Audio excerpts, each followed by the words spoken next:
Bien-aimés dans le Seigneur, Shalom. Nous sommes mercredi aujourd'hui et nous bénissons notre Dieu pour la grâce de la vie. Alors mon frère, ma soeur, est-ce que tu peux élever ta voix avec moi ce matin pour célébrer le roi de gloire, celui qui est l'homme fort de nos maisons? Nous sommes en prière. Éternel des armées, nous te disons merci. Te donnons toute la gloire ce matin pour la vie que tu, mon Dieu, mon roi, conserves en nous en cette nouvelle journée. Te disons merci pour la vie et la santé de nos enfants, de nos familles, de ceux qui nous sont chers, au nom puissant de Jésus-Christ. Amen. Ce matin, nous allons implorer la miséricorde de Dieu sur nos vies. Nous sommes en prière. Seigneur, pardonne-nous les péchés, les fautes, les pensées. Seigneur, les paroles qui sont sorties de nos bouches n'ont pas toujours béni comme tu le veux. Nous n'avons pas toujours aimé, Seigneur, comme tu veux que nous puissions aimer. Nous n'avons pas toujours posé les actions qui ont béni les autres. Seigneur, nous sommes fautifs, nous avons péché et ce matin nous reconnaissons notre état de pécheur. Mais nous te bénissons parce que ta miséricorde s'est renouvelée ce matin. Nous implorons ta miséricorde sur nos vies. Ta miséricorde, Seigneur, dans la vie de nos enfants, de nos foyers, de nos familles, dans nos villes. Ta miséricorde pour notre pays, le Cameroun, quel que soit le pays où se trouve mon frère et ma soeur qui m'entend en ce moment et élève sa voix avec nous, à toi. Merci pour ta miséricorde pour nos nations. Que toute la gloire te revienne, Jésus, pour ton amour pour nous au nom de Jésus-Christ. Merci Saint-Esprit parce que par ta puissance, tu vas encore agir ce matin. Tu vas encore toucher et transformer ce matin au nom puissant de Jésus-Christ. Amen. Bien-aimés, nous allons prier ce matin avec le texte de Psaume 34, versets 20 à 22 comme texte de base. Psaume 34, le verset 20 à 22, là il est écrit: le malheur atteint souvent le juste, mais l'Éternel l'en délivre toujours. Il garde tous ses os, aucun d'eux n'est brisé. Le malheur tue le méchant, et les ennemis du juste sont châtiés. Amen. Bien-aimés, beaucoup pensent que accepter Jésus comme Seigneur et Sauveur et devenir enfant de Dieu met un terme aux problèmes et aux soucis dans la vie de ceux qui ont fait ce choix. Cela devient très souvent pour eux, pour ceux qui ont accepté Jésus, un sujet de moquerie contre leur vie. Et pour ceux qui ont cru en Jésus-Christ réellement et ont donné leur vie, c'est un moment de tourment qu'ils vivent. Tourmentés parce que ceux autour d'eux se moquent et disent: donc, où est ce Jésus que tu confesses? Où est ce Dieu pour qui tu changes ta vie, pour qui tu transformes ta vie? Pourquoi donc ces problèmes t'arrivent? Ton Dieu dort-il? Voilà des questions bien-aimées qui sont posées. Et je vous assure, la Bible ici fait la lumière au verset 20 du psaume 34 sur cette situation. Et nous apprend que même en tant qu'enfant de Dieu, le malheur peut souvent, mais pas toujours, nous arriver, nous atteindre. Oui, le malheur peut souvent atteindre un enfant de Dieu. Alors toi, mon frère, qui vient de recevoir Jésus-Christ et qui avait cru que le fait de recevoir Jésus-Christ est déjà un terme pour les problèmes. Le fait de recevoir Jésus-Christ est synonyme de vivre chaque jour une vie sur des pétales de rose, dépourvue de situations compliquées, dépourvue de pleurs. Je voudrais te dire encore ce matin que le malheur arrive aussi aux enfants de Dieu. Ce n'est pas nouveau, c'est biblique. Et le malheur arrive également à ceux qui croient fermement en Jésus, ceux qui se sacrifient pour plaire à Jésus. Le malheur peut leur arriver. Mais la bonne nouvelle, mon frère, ma soeur, est que contrairement au méchant, le méchant c'est qui? C'est celui-là qui n'a pas reçu Jésus-Christ. Le méchant c'est celui-là qui vit selon juste ses principes pour sa priorité. Celui-là qui vit une vie d'orgueil, qui vit une vie d'intérêt personnel au point de faire du mal aux autres pour pouvoir entrer en possession de ce qu'il recherche. Oui, le méchant, c'est celui qui fait du mal, qui tue. C'est celui qui trafique, celui-là qui peut empoisonner juste parce qu'il a besoin de l'élévation du poste convoité par d'autres personnes concurrentes dans son lieu de service. Oui, le méchant est celui qui se livre à la corruption, au vol. Le méchant est celui-là qui ne pense qu'à faire du mal pour grandir, pour évoluer. Alors mon frère, ma soeur, pendant que je parle, fais-tu partie de ceux qui ont cette façon de vivre? Comprends donc que tu fais partie de ceux que la Bible appelle ici méchants. Et je voudrais profiter de l'opportunité pour te dire, il y a encore du temps. La grâce est encore disponible. Tu peux changer et revenir à Jésus-Christ. Tu peux changer de vie, de façon de vivre, car Jésus-Christ est toujours disponible, disposé à accueillir, à accepter. Parce qu'avec cette vie, je peux te rassurer, la destination finale, c'est l'enfer. Le Seigneur te dira que je ne te connais pas comme quelqu'un qui m'a accepté, qui a vécu la vie que je voulais. Mais aujourd'hui, il dit, il frappe encore à la porte. Si tu entends son cœur et ouvre, il va entrer, il va souper avec toi. Il va prendre le contrôle de ta vie. Il sera ton Seigneur, il sera ton Sauveur. Et il te conduira sur la meilleure façon, la meilleure voie. Amen. Et pendant que tu as choisi déjà Jésus-Christ, toi qui m'entends, retiens ce matin que le malheur peut arriver. Le malheur peut t'atteindre. Mais la bonne nouvelle que nous étions en train d'annoncer et que nous a présenté la Bible ce matin est que Dieu délivre toujours. Toujours. Alléluia. Il délivre toujours son enfant du malheur qui peut arriver. N'avons-nous pas entendu des témoignages d'accidents de circulation où il y a eu beaucoup de morts, mais un seul, deux seulement, quelques-uns seulement sont sortis indemnes de cette situation? C'est parce que Dieu les a soutenus. Le malheur peut arriver, mais Dieu t'arrache de ce malheur. Et la Bible dit, il maintient les os de son enfant afin que ces os ne soient point brisés par le malheur. Oui, ta vie est peut-être ces os. Ta maison, peut-être ce sont ces os-là. Ton foyer, ce sont ces os. Le malheur peut arriver à ton foyer, mais ton foyer ne sera pas brisé. Le malheur peut arriver à ton travail, mais ton travail ne sera pas brisé.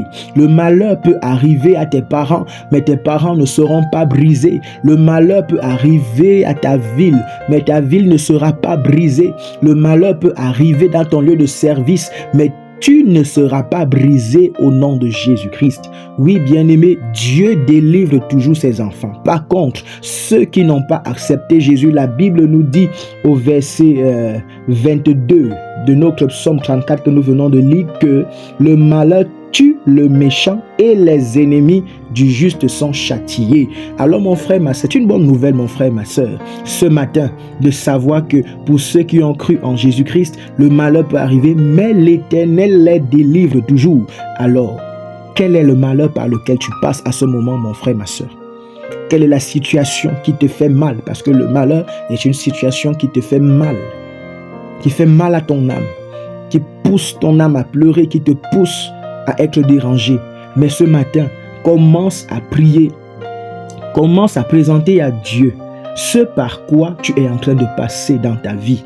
Et dis-lui, Seigneur, tu m'as dit par ce verset ce matin que le malheur peut m'arriver.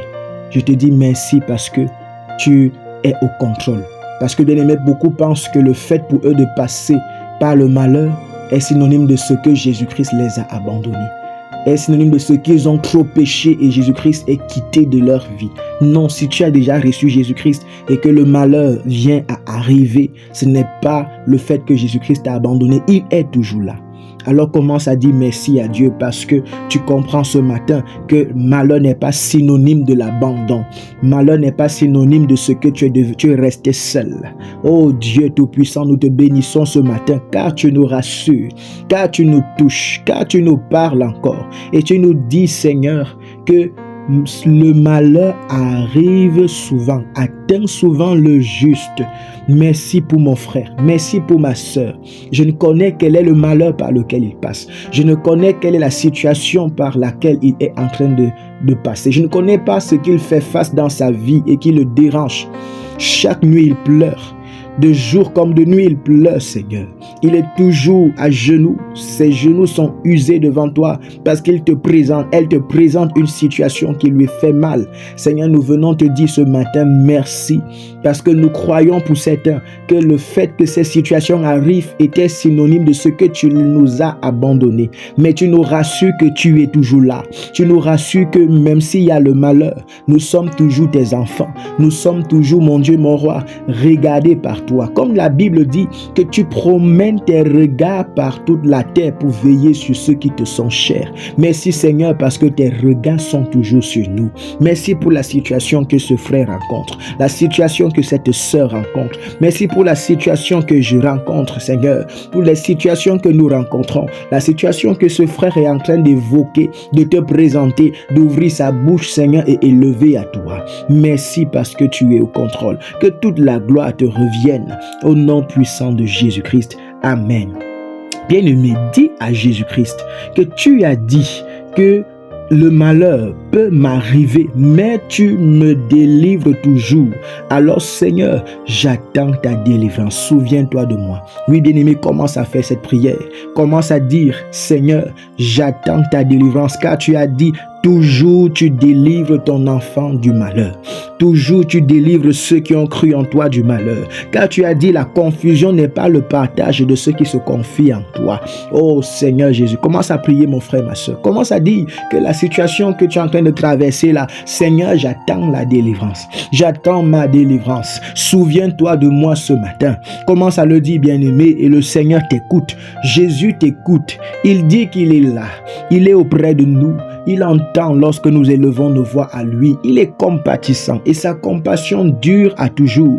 Oh Dieu Tout-Puissant, ce matin, voici mon frère, voici ma soeur, nous voici devant ta présence et nous disons, Seigneur Jésus-Christ, oui, par rapport à cette situation que nous traversons, que mon frère traverse, ce malheur qui a atteint ma soeur qui m'entend, peut-être elle est même paralysée, peut-être de là où elle est, elle pleure, peut-être dans sa vie tout va mal, mais Seigneur, tu as dit que tu délivres toujours tes enfants du malheur, tu préserves leurs os afin qu'ils ne soient point brisés. Alors Seigneur, nous prions que ta délivrance descende, que ta guérison pour ceux qui en ont besoin descende dès ce jour. Mon Dieu, que ta restauration pour ceux qui en ont besoin descende dès ce jour, car tu es le Dieu qui restaure les choses brisées. Nous attendons, mon Dieu, mon roi, que tu dises un mot, mon Dieu, mon roi, souviens-toi de nous, souviens-toi de mon frère, souviens-toi de ma soeur, car tu as dit que tu viens toujours au secours du juste, tu viens toujours au secours de celui qui a reçu Jésus et qui a été justifié par son sang,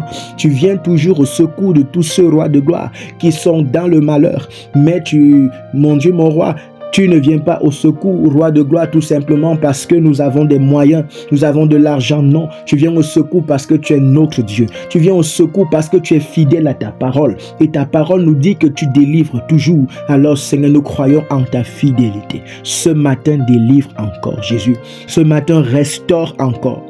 Ce matin, qu'un cœur brisé soit guéri. Ce matin, je prie, mon Dieu, mon roi, que la délivrance, la guérison descende dans la vie d'un frère, d'une sœur qui en avait besoin. Je prie, mon Dieu, que ce matin, un couple qui avait été atteint du malheur, roi de gloire, soit restauré. Je prie ce matin, mon Dieu, mon roi, que le malheur même qui se préparait, roi de gloire, contre un frère, une sœur, un projet, Yahweh Tout-Puissant, d'accusation, d'humiliation, soit brisé, renversé au nom puissant de Jésus. Ce matin, Seigneur, nous nous tournons vers toi et prions, Seigneur Jésus-Christ, car ta parole nous encourage. Ta parole nous encourage à le faire. Souviens-toi de tes enfants. Souviens-toi de mon frère, ma soeur, Seigneur, qui en ce moment élève sa voix vers toi. Sa famille, son foyer est en péril, a été atteint, mais tu as dit qu'elle ne sera pas brisée. Souviens-toi et restaure. Restaure. Dans son lieu de service, il est sur le point d'être expulsé. Mais tu as dit, Seigneur, que lorsque le malheur vient, tu vas délivrer. Et Seigneur, il ne perdra pas son travail, car ses os ne seront pas brisés. Alors Seigneur, agis et restaure. Restaure, mon Dieu, mon roi. Fais justice à cet homme, à cette sœur, afin, roi de gloire, qu'il le soit. Mon Dieu, mon roi, restauré dans son lieu de service. Père, ce matin, Il y a quelqu'un qui est sur le point de perdre, mon Dieu, mon roi, ce qui lui revient de gloire, ce qui lui appartient à cause de l'injustice de son pays, l'injustice, mon Dieu, mon roi, qui règne dans sa ville. Père, le malheur peut arriver, mais tu ne permettras pas, Yahweh Tout-Puissant, que ses os soient brisés. Alors, Seigneur, restitue, Seigneur, fais justice à ce frère, fais justice à cette sœur, au nom puissant de Jésus-Christ. Mon Dieu, mon roi, voilà un frère qui, mon Dieu, vient de faire accident, qui a été victime d'accident récemment, et en ce moment, peut-être il est paralysé. Tu dis, le malheur peut arriver, mais mon Dieu, mon roi, tu délivres toujours, et les os ne seront point brisés. Je prie, Seigneur, que toute paralysie, mon Dieu, s'arrête maintenant, soit ôté de sa chair au nom de Jésus. Et tout projet, Seigneur, mon Dieu, mon roi, d'handicap, d'amputation, soit, Seigneur, anéanti dans sa vie afin qu'il se relève. Car tu délivres toujours. Oh Dieu Tout-Puissant, nous te présentons, bien-aimé, présente les frères, les sœurs, de ta maison, de ta famille. Parce que la Bible dit, lorsque le malheur arrive sur le méchant, et le méchant, premièrement, par définition, est celui qui n'a pas été justifié par le sang de Jésus. Donc, celui qui n'a pas reçu Jésus, il ne l'a pas confessé comme Seigneur et Sauveur. S'ils ne l'ont pas confessé, ils sont classés dans la catégorie de ceux qui sont appelés méchants. Et quand le malheur arrive dans leur vie, ce malheur peut les tuer. Mourir sans Jésus-Christ, mon frère, ma soeur, cela est une chose très grave, car c'est l'enfer qui nous attend. Et je ne suis pas sûr que tu voudrais que ton frère, ta soeur, tes enfants soient en enfer pendant que tu iras au paradis. Alors prie que le Seigneur Jésus-Christ attire ses bien-aimés frères et sœurs, afin que le malheur, parce qu'il y a des accidents qui emportent la vie de beaucoup qui n'ont jamais eu l'opportunité et l'occasion de confesser Jésus-Christ. Et quand il meurt de cette manière, mon frère, ma soeur, rien ne peut plus rien changer. Même les prières de tous les pasteurs et prêtres du monde entier ne peuvent rien changer, car c'est de notre vivant que nous devons accepter Jésus, que nous devons changer notre situation.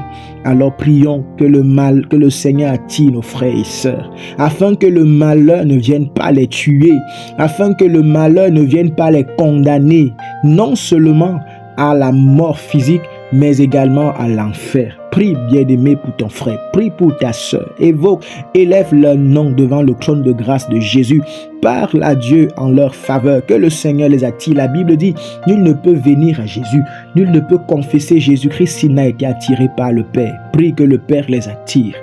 Oh Dieu, nous te présentons, Seigneur, nos frères, nos sœurs, tous ceux-là qui, mon Dieu, mon roi, ne te connaissent pas dans nos familles, qui te repoussent dans nos familles, qui n'acceptent pas ton nom dans nos familles, nos parents, nos oncles, nos cousins, nos tantes, Seigneur, cousines. Nous prions, Père, attire-les. Car la Bible dit que le malheur tue le méchant. Père, beaucoup sont ceux qui meurent à cause du malheur. Beaucoup sont ceux qui meurent à cause du malheur et ils meurent dans des situations, des conditions où ils ne te connaissent pas, où ils n'ont pas fait la paix avec toi, Jésus-Christ. Nous ne voulons pas qu'il en soit ainsi de tous ceux rois de gloire que nous connaissons, que nous portons à cœur et qui, mon Dieu, mon roi, jusqu'ici ne te connaissent pas. Touche-les, visite-les, attire-les, Seigneur.